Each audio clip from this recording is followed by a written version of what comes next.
Salut à tous. Salut mes petits pérailles. Aujourd'hui, on s'attaque à un symbole de la France, un fromage emblématique, c'est le clacos. Bah justement, en ce moment, tu trouves pas que le camembert, il est un peu fadasse? Franchement, avec ces histoires de fabriquer en Normandie, AOP, moulé à la louche, etc., je comprends que dalle. Bah ce que je te propose, c'est qu'on aille sur place et puis on va aller voir ce qui se passe. Allez, on y va.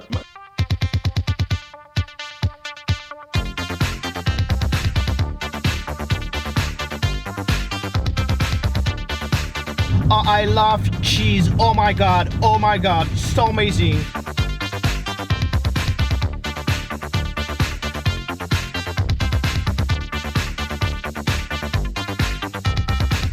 Bon bah ça y est, on est à Camembert. Du coup, on va essayer de trouver quelqu'un qui peut nous indiquer où est-ce qu'il y a du bon fromage. Mais pour un fromage qui se vend en millions de tonnes, le village a l'air quand même assez désert. Je sais pas ce que t'en penses. Ouais, c'est pas gagné à mon avis. On va chercher. Allez, on va aller voir.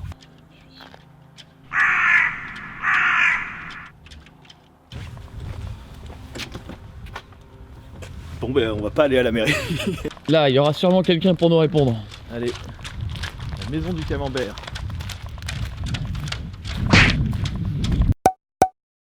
Ah! Camembert de qualité. Le petit, n'est-ce pas?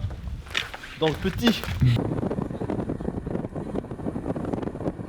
Pourtant, c'est pas très grand Camembert. Je sais pas comment on fait pour se paumer. Parce qu'on est nul à chier. Alors on a finalement trouvé à quelques kilomètres de Camembert le seul et l'unique producteur donc de camembert au lait cru qui s'appelle donc Monsieur Durand, la ferme Durand, et qui accepte de répondre à nos questions. Ça vous fait quoi d'être le dernier producteur de camembert fermier au lait cru à Camembert? On essaye de résister à la grande industrie laitière, on va dire. Et nous, c'est une goutte d'eau dans la mer, on en fait 800 par jour. En industrie, ils sont à 25 000, par 30 000. Produire plus, c'est toujours plus ou moins au détriment de la qualité. Donc on essaye de rester noble et commandé, quoi. Vous, qu'est-ce que vous en pensez de l'AOP, la nouvelle AOP qui va arriver en 2020, en 2021? Je trouve ça un peu dommage que les camemberts pasteurisés vont être aussi dans le chemin de l'AOP. On va avoir un AOP standard où là on trouvera les produits thermisés ou pasteurisés en camembert, et on aura le haut de gamme où là on aura des produits fermiers, fabriqués au lait cru. Le lait cru pour moi c'est la base du goût, hein. On reste avec un produit qui est authentique.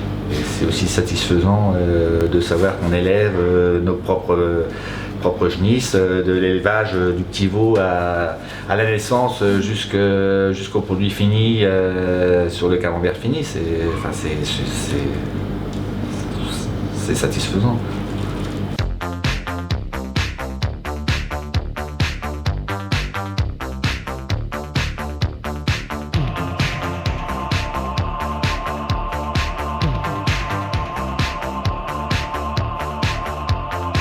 Salut Charles, merci Salut de me Morgane. recevoir aujourd'hui dans ta ferme. Bienvenue à la ferme des 5 frères, et puis je vous emmène voir la fabrication du camembert au lait cru fabriqué sur l'exploitation.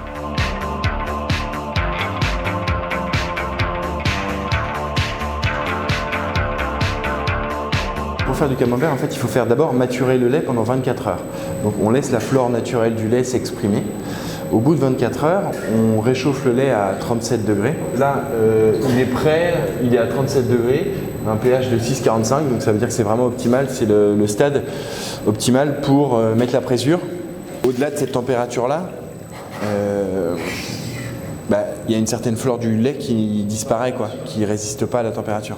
Donc forcément c'est beaucoup plus sécurisant pour quelqu'un qui travaille des grandes quantités de dire voilà, je vais chauffer le lait puis après je tue tout et j'en rajoute. Je rajoute des ferments pour compenser.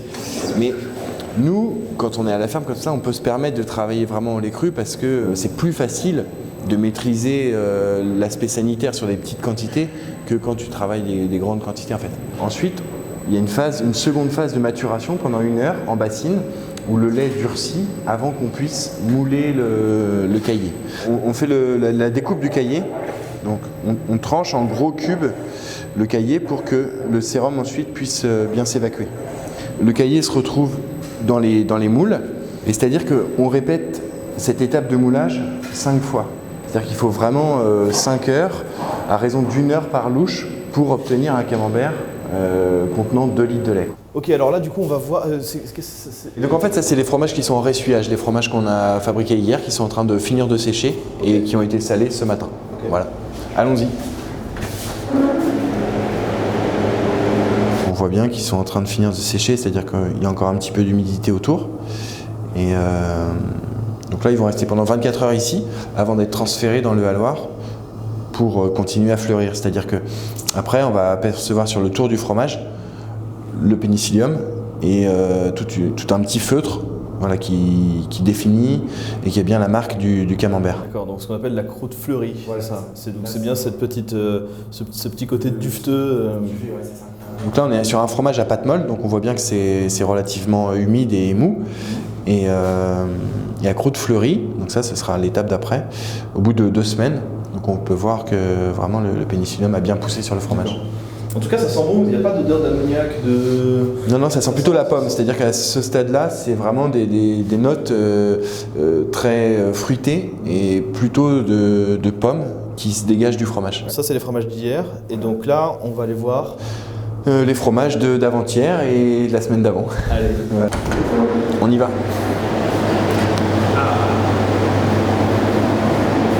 Si on prend cette pile-là, voilà, on est sur des fromages où on aperçoit vraiment le début du fleurissement, quoi. Voilà. Donc ceux-là ont 6 jours. Et donc toi, du coup, tu les lances à la vente à partir de combien de temps Généralement 1 mois. 1 mois. 30 jours, ouais, tout à fait. Donc à 30 jours, ils sont expédiés parce que il faut quand même compter le temps présence d'acheminement, transport chez mon client. Donc là, on voit bien le côté vraiment dufteux du camembert, quoi, prêt à être emballé. Un tout petit nuage. Une belle flore, quoi, bien dense. Voilà. Donc on voit bien que vraiment ça s'est bien développé, c'est homogène partout sur le fromage.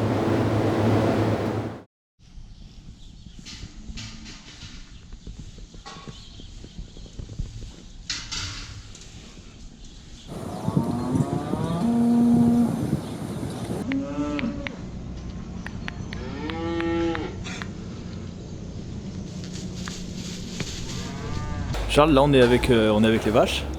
Qu'est-ce que tu leur donnes à manger aux vaches? Alors aux vaches, on leur donne à manger une alimentation qui est à 97% produite sur l'exploitation. Elle est essentiellement composée de foin, un petit peu de maïs, de luzerne, on retrouve ici des betteraves. Voilà, et donc dès que le temps le permet, elles vont pâturer. Tu parles de luzerne. Oui. En fait, de la luzerne, c'est un aliment qui est riche en protéines. Donc ça, c'est le seul élément, la luzerne, pour le moment, qu'on ne produit pas sur l'exploitation. Mais l'idée, c'est vraiment d'avoir une alimentation la plus vertueuse possible pour les animaux. Le facteur alimentation est plus important. Un rôle déterminant sur le goût des camemberts. Et surtout, forcément, il est très important, mais il est plus important que la race. Toutes les vaches sont sans OGM, c'est-à-dire que la luzerne, elle est produite localement, c'est pas de l'OGM. Après, foin, maïs, tout ça, c'est tracé sans OGM, quoi. Moi, je vais pas tirer à boulet rouge contre ceux qui donnent à manger, qui utilisent des OGM, parce que il y a quand même une question de prix, c'est-à-dire que si vraiment on veut avoir une alimentation 100% sans OGM, ça coûte vraiment plus cher. Et aujourd'hui, les industriels, les acheteurs de lait ne sont pas forcément toujours prêts à payer vraiment la différence, quoi, et à mettre le prix pour avoir une alimentation 100% tracée et sans OGM. Donc les éleveurs, ils sont un peu entre deux eaux, c'est-à-dire qu'ils se disent, voilà, mon lait, même s'il me coûte plus cher à produire, il ne va pas m'être acheté plus cher, donc quel intérêt j'ai? Bon, qu'est-ce que tu penses si on se fait une petite dégustation? Allons-y, on va déguster, on va aller goûter le camembert. Il ne manque que le vin. Ouais, on a oublié. Désolé, mais c'est pas grave. Sans faute, on ramène une bouteille de pif et. Non, mais de toute façon, je n'en aurais pas forcément bu beaucoup. Mais... Ah ouais, c'est très bon. Ouais. C'est vraiment hyper bon, je trouve. Ils ont quand même une petite amertume en fin de bouche, mais c'est normal quand même à ce stade-là. Le fromage, il a plus de 2 mois là. Dans la boîte de ton camembert, il y a écrit camembert au lait cru fabriqué en Seine-Maritime. Alors, généralement, t'es en Normandie, ce camembert c'est en Normandie, pourquoi ce... Le mot camembert, il est libre. L'appellation camembert de Normandie, elle est protégée. Nous, en Seine-Maritime, là, ici, entre Rouen et Le Havre, on n'est plus dans la zone d'appellation. Et donc, on ne peut pas utiliser le mot camembert de Normandie pour pour notre fromage. Aujourd'hui, voilà, j'ai un point de désaccord avec le nouvel accord Camembert de Normandie AOP en 2020-2021. Pourquoi Voilà, moi j'ai vraiment déjà expliqué plusieurs fois que je considère que dans une appellation, on ne peut pas mélanger et le lait pasteurisé et le lait cru, et que vraiment pour le consommateur, pour moi, c'est vraiment incompréhensible de pouvoir avoir deux étiquettes avec le véritable au lait cru et le Camembert de Normandie au lait pasteurisé. Les gens vont pas réussir à bien faire la différence et à comprendre. Et les appellations, elles ont été construites pour avoir une seule méthode de fabrication à défendre et pas plusieurs laits et plusieurs méthodes à l'intérieur.